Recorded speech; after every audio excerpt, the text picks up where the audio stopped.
Yo guys, what's going on? I'm Tim, he's Justin, this is the Cash Kelly and AC Sports Report, and the matchups are set, and the NFC title game is going to be the San Francisco 49ers versus the New York Giants. KJ called it correctly this week, or this weekend I should say, when he called the Packers would fall to the New York Giants, San Francisco Giants. I'm thinking baseball.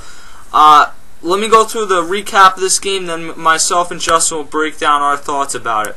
In the first quarter, 8 minutes and 33 seconds left in the game, or in the first quarter, Lawrence Tynes hit a 31-yard field goal with 5 minutes and 33 seconds left. Mason Crosby tied the game with a 47-yard field goal.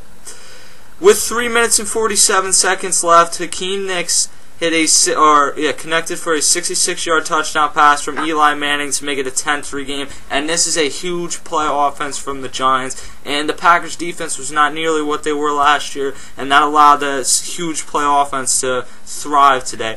In the second quarter, with 14 minutes and 54 seconds left, John Kuhn caught an 8-yard touchdown pass from Aaron Rodgers. Mason Crosby tacked on the extra point to make it a 10-10 game.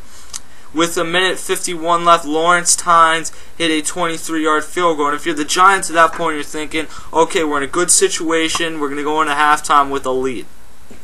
Well, they ended up getting an even bigger lead when Hakeem Nicks made an amazing catch. 37-yard Hail Mary off his helmet. A lot of people have compared it to the David Tyree catch I've seen. And it was 20-10 at halftime. And at that point, I was surprised that the Packers were down by that much that early.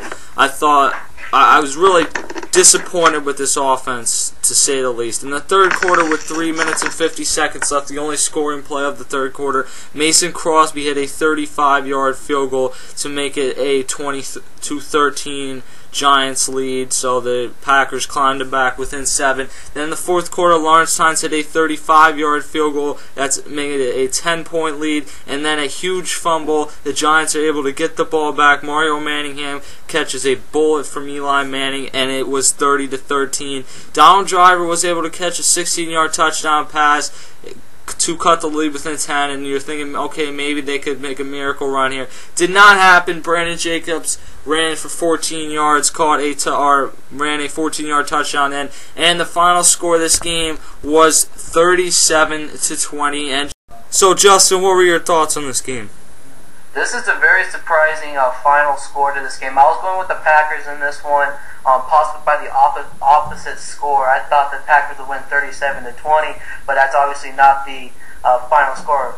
But what really surprised me in this game on how bad this Packers defense played today. They could not get the Giants off on third down. It's just a bad game for the defense for this Green Bay Packers. I thought that they're going to put a lot of pressure on Eli Manning, that they did, but they just couldn't get this guy off and the rest of that Giants offense on third down. They always got a first down on him, and there's just so many miscorrections going on that Packers defense.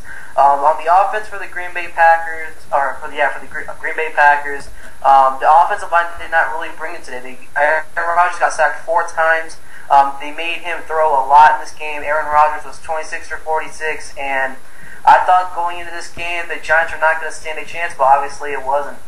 Yeah, I mean, some of these passes that Eli Manning made, they were just wide open on them. The third downs, they would bring the pressure, and then something would be wide open up the middle. We saw that a few times today. Hakeem Nicks has a monster game.